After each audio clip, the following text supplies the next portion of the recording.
आज डिस्कीटहून नुब्रा व्हॅलीतल्या तुर्तुक या गावी जाण्याचा बेत होता. बहुतेक सगळा रस्ता शोक नदीच्या किनाऱ्याने होता.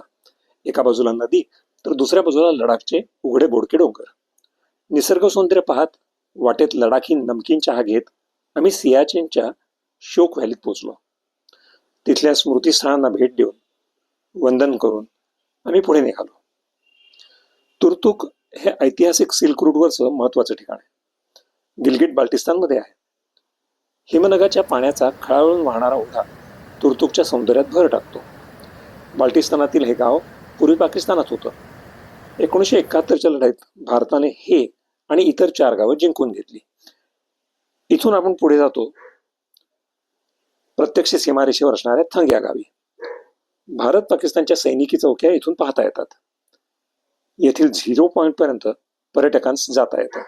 0 पॉइंटच्याही पुढे असणाऱ्या शेवटच्या भारतीय चौकीसाठी चांगला रस्ता आहे.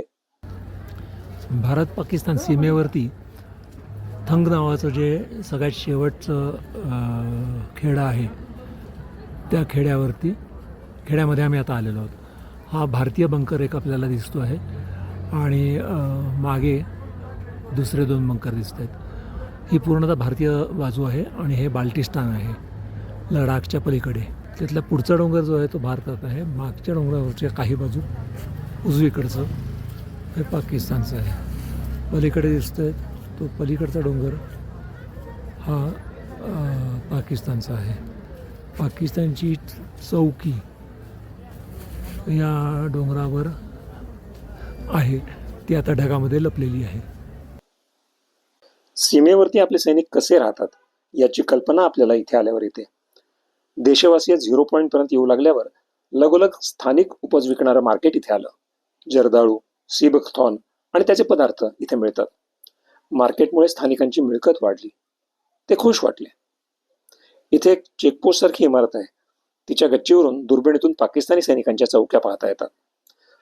सीबकथॉर्नच्या फळांची महती मार्केटमध्ये सांगितली जाते. आता गेल्या 4-5 वर्षापासून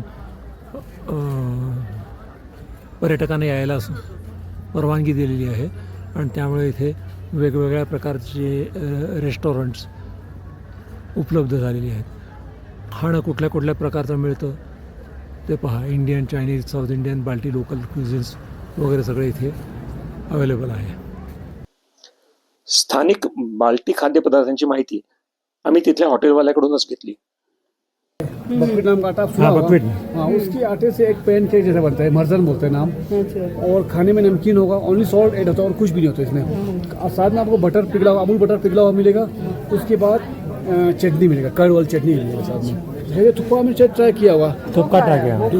और ये बले भी एक अच्छी चीज़ है, मतलब अच्छी डिश है. भले हाँ भले, ये भी चक्की आटे से ही बनते हैं सर. छोटे छोटे पीसों में हम खुद यहीं बनाते हैं. उसके बाद इसमें वेजिटेबल वगैरह ऐड होके लोकल टाइप में इसको तड़का लग जाता है. और ये किसिर लोकल टाइप में तड़का लगता है. हाँ, तड़का लगता है. और ये किसिर भी बकवीट का आटे से ही बनते हैं. और 2 रोटी बनेगा, एकदम सॉफ्ट रोटी 2. साथ में आपको चटनी मिलेगा, कर्ड की चटनी. डोसा के जैसा मतलब है तो डोसा के जैसा सेम होता है, लेकिन खाने में डिफरेंट है एकदम. ये आटे में सिर्फ ओनली सॉल्ट ऐड होता है और कुछ भी नहीं ऐड होता है. मतलब ये आटा बहुत ही कॉस्टली है. ये 1000 तक तो उसको सीख जाता कितना है. टाइम लगता है बनने में? भले बनने में टाइम नहीं लगेगा मैम. टेस्ट अच्छा रहता है, टेस्ट बढ़िया है एकदम. कितना टाइम लगेगा तुम्हें? लेकिन ये किसी के साथ खाते हैं नहीं, ये खुद ऐसे ही खाते हैं. यातलं झटपट बनलेलं भलय आम्ही खाल्लं, आवडलं. हे बाहेर कुठे मिळतं का मला शंका आहे. बाल्टी लोकांनी आपला पेहराव आणि संस्कृती जपली आहे.